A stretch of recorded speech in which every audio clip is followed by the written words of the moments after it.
to get to where you are now, man, I've seen some videos of you. Your picking it's just absolutely incredible. Some of the speed and accuracy that you got going there. Did that translate from mandolin? Yeah, I guess the gateway drug to the electric guitar, and maybe the big reason why I still, even my signature model is a Telecaster style shape, is a guy named Brent Mason. Brent Mason's Nashville royalty. I bought a Mark O'Connor, famous fiddle player, bought his record, the New Nashville Cats. And I bought it because a lot of my bluegrass musicians that I looked up to were on it. Guys like Sam Bush, Bela Fleck, Jerry Douglas. And accidentally heard track 4, and it was a song called Pick It Apart. Brent Mason's solo on that was like, it was that moment. It was that moment in time where I was like, I don't know how, but I'm going to do that. Like, I'm going to get that thing. My first guitar was a blue Telecaster, and just started diving in blindly. And then from there, I was working in a theater in Pigeon Forge. Pigeon Forge is kind of like Vegas without the gambling, like redneck Vegas, a lot of theater shows and stuff. And I was working on one of those shows when I was about 17, 18. And a guy played guitar there, worked with me, and he made me a mixtape. He's like, "Oh man, your picking's amazing. I guess you listen to a lot of Paul Gilbert." And I was like, "Who?" no clue, because I hadn't heard any of that stuff. So he made a mix CD that had the quintessential Steve Vai's For the Love of God, Eddie Van Halen's Eruption, Eric Johnson's Cliffs of Dover, Steve Moore's High Tension Wires, like all the big things that he could cram onto one old data disc, at the time. And I never worked on technique for the sake of technique. One, I never worked on technique for the sake of technique. Two, by the time I was into electric guitar, I gravitated towards guys that picked every note because it was very similar to playing mandolin. You pick every note. Okay. Things that really made no sense to me were the Eddie Van Halen, wild, legato-y, slippery things, obviously Steve Vai, and then going farther down that rabbit hole into Frank Gambale with his economy picking, and Holdsworth with the legato thing, and so that didn't make a lot of sense to me. I was like, how do you play all these notes and only hit the guitar once?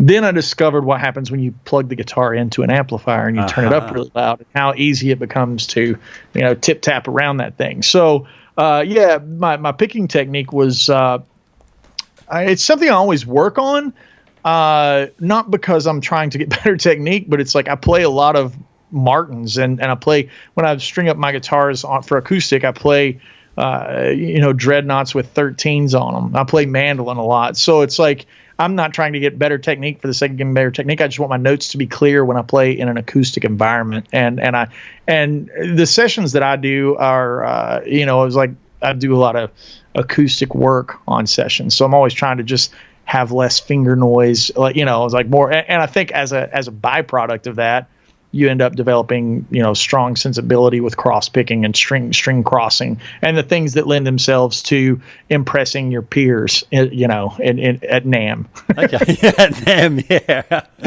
Man, I got to say, some once of those a year, man, that's my day.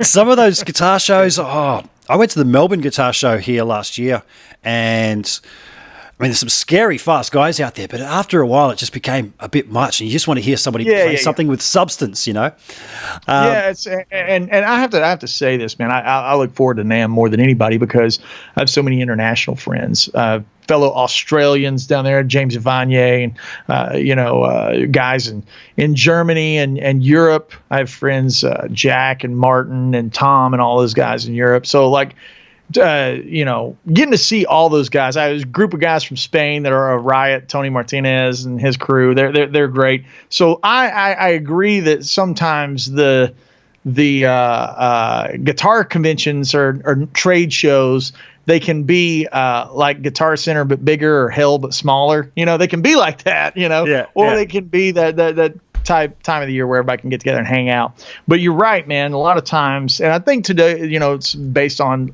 chasing up clicks and stuff like that, and likes and whatever in the current culture that our guitar community's in with Instagram, stuff like that.